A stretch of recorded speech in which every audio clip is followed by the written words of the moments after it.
older archaeologist. He was a relatively young archaeologist, and he was kind of an adventurer. And just if you want to see a picture of Colt, he's the guy with the beret over here, but he's next to a whole bunch of very prominent figures that you might have heard of.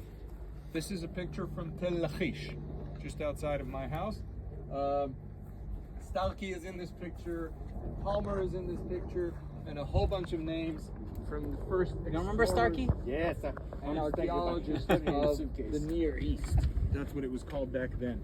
Now, thank you for this great explanation. The idea of building a house for the expedition is not at all unusual.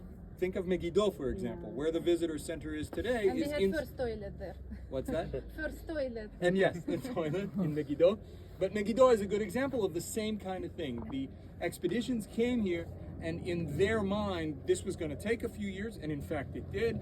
And there's no point in living in tents outside if you can just take from the stones of the site and build a house so you can properly live here. Now, Shifta, was Colt British? Colt was American. American. He cooperated with British institutes here. He was sent here by eventually he got his funding from a university in New York, and a lot of his findings are in the United States. Shifta's unusual. And Colt picked Shifta partly because it was unusual. He wasn't the first explorer to come here. Palmer visited here, Zetzen, a Czech explorer, came through here. And actually, back in World War I, before Colt ever arrived here, the archaeological protection unit within the German army took aerial photos of Shifta back in World War I.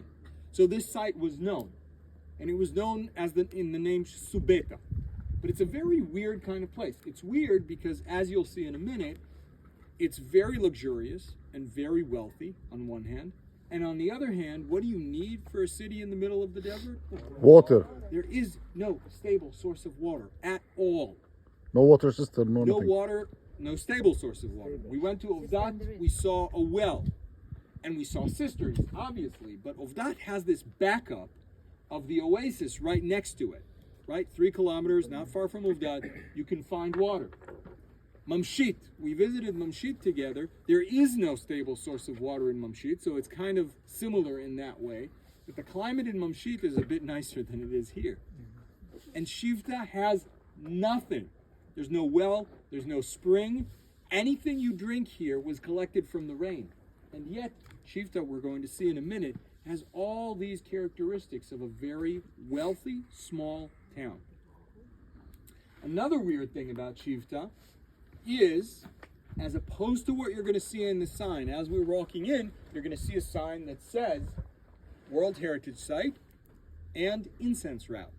And we already encountered this little abnormality when we went to, where did we see it? In Mamshit. Because even though it says so on the sign, if I wanted to go and transport incense, where would I go? You go to from the Red Sea, from the Red Sea to the Mediterranean Sea. So this map, which should look familiar, remember Mamshit, which is Mamshit, right here, and Ovdat, which is right here. So the incense route that we talked about is right here. If I wanted to bring incense from Arabia to the Mediterranean, this would be the road that I'm taking. Shifta isn't on that road. It's off the road. And in fact, it's only slightly close to a different road. So what exactly is the reason for this flourishing small town here in the middle of nowhere? Where is it at on the map? Shifta. Where am I fingering? Okay, so that's Shifta. In terms of what? It's not far from Egypt. It's not far from the border and Sinai. Egypt is still a ways to go.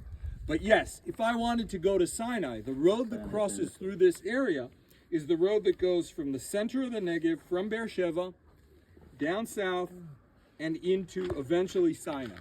And let's draw the road that we're on. We'll do that on the table.